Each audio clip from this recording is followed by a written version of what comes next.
session where Swamiji beautifully revealed, mind is an action. If you want, use it. If you don't want, just stop it. So this starts from the Patanjali Yoga Sutra. The first sutra is Yoga Atha Yoganusasana. Means you are qualified for yoga if you are disciplined in yoga. If you are qualified for yoga, and that is it. But if you need next step, then the second sutra comes, which is Yoga Chitta Vritti Nirodha. Means yoga is cessation of mind. Swami says very clearly that mind is an action. Just as we walk, and when we want, we can stop it. Just as we move our hands, when we want, we can stop it. Just like that, when we want, we can use mind, and when we don't want, we can rest. And Swamiji reveals very beautifully one thing, that mind is one action of our brain. Just like with hand, we can do so many things.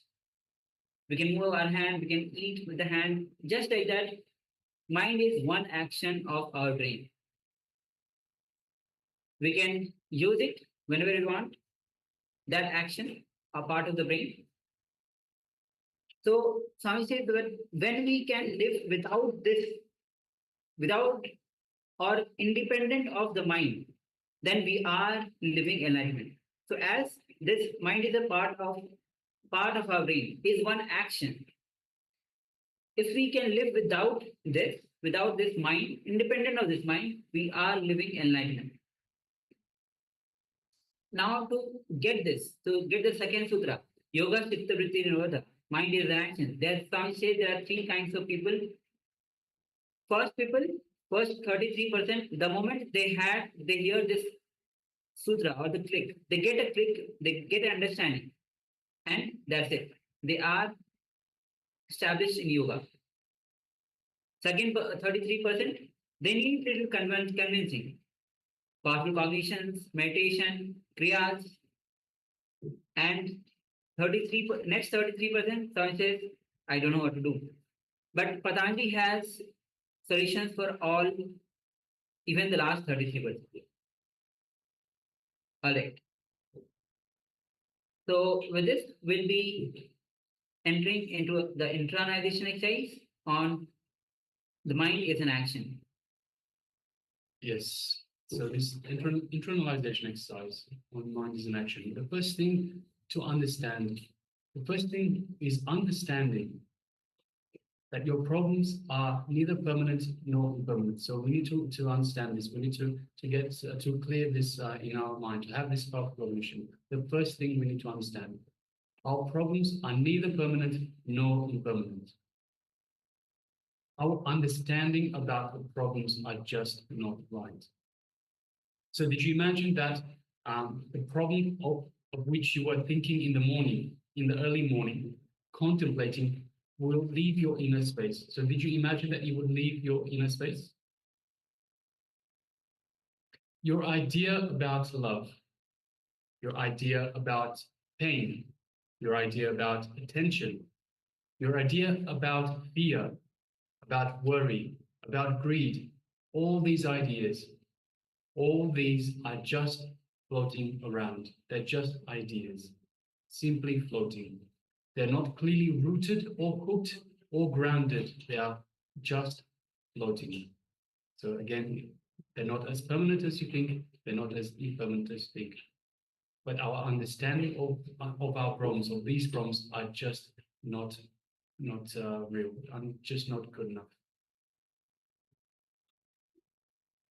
To understand the key, first key you need to understand, first truth you need to understand, your problems are not as you think. They are neither permanent nor impermanent as you think. If you think they are impermanent, they are not impermanent as you think. If you think they are permanent, they are not permanent as you think. Your ideas about your problems are not right. So it's our ideas about the permanent or impermanent, or any problems is not right. This is where we are stressing. Now, let's enter into the internalization exercise. You can have the pen and paper with you ready. To start with this internalization exercise, it is important to have the internalization exercise noted down. First step is pen down at least 5 incidents from your own life where you focused on very simple problems and you forgot the important problems. Alright, so there are 2 steps. First will be entering into the first step. Again, pen down at least 5 incidents from your own life where you focused on very simple problems and you forgot the important problems of your life. So let's take a moment and enter into this internalization exercise.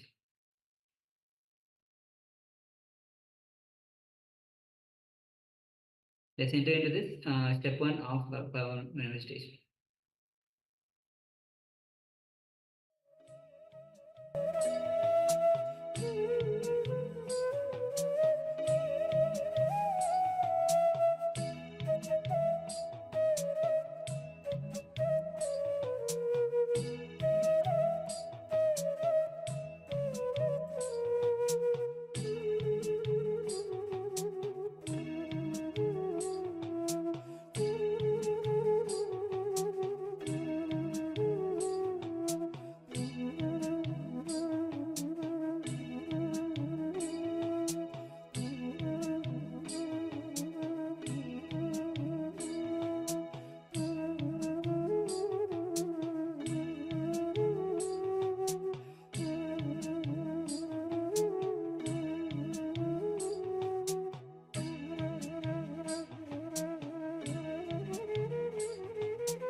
Let us now move on to step number 2. And let us look back into each one of these incidents that you've just penned down and analyze how you got caught into the small things and totally forgot about the big things happening in life. Where you penned down all the incidents where you got focused, you lost focus and concentrated on the simple problems instead of on the big ticket items, the big important problems. You totally forgot about the important problems. Now let us look back at these incidents and understand, analyze how this happened. How did you get caught into these small things? So let us continue.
Yes,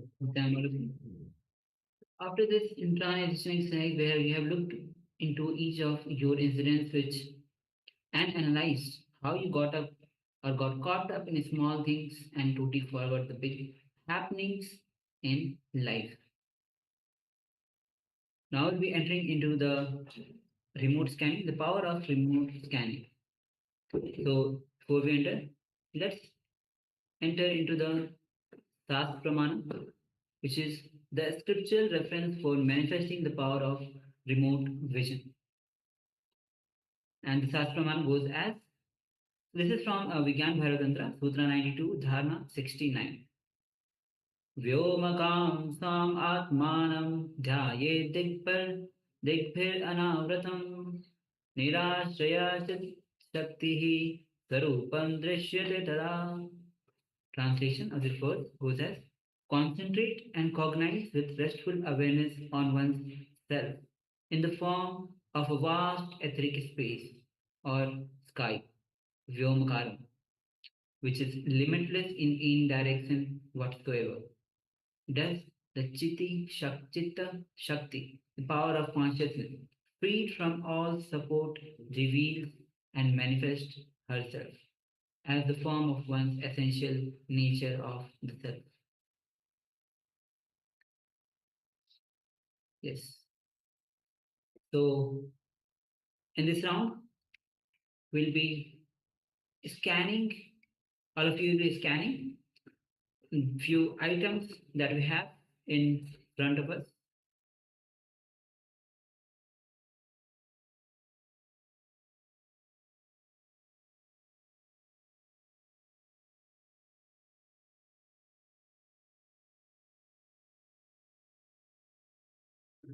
Yes, so let us sit comfortably with the head, neck, and spine in a straight line. Let us invoke Swamiji in our inner space. Last, the mere remembrance of Swamiji invokes the Master in our inner space. Let us feel his love, his compassion, his infinite grace, this showering upon us.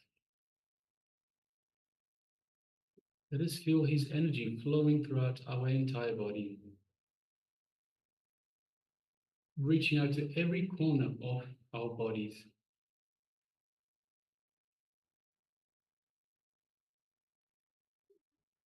And let us feel the space of oneness with Swamiji. Just take a moment and feel the space of oneness with Swamiji in your inner space, your Ananda Kanda.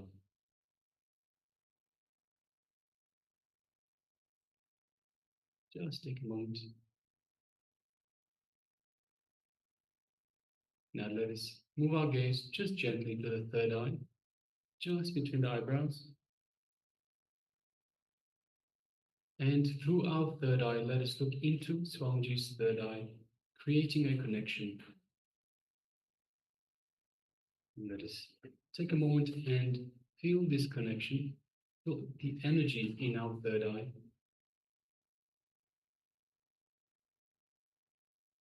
Let us start chanting the Mahavakya.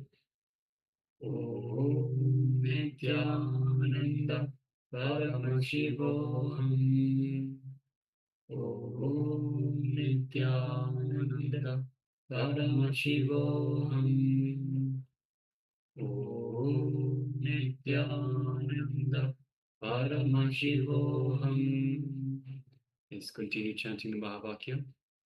From this space of oneness with Swamiji, let us start manifesting the power of remote vision, scanning the color of the items in front of the acharyas. Let's begin.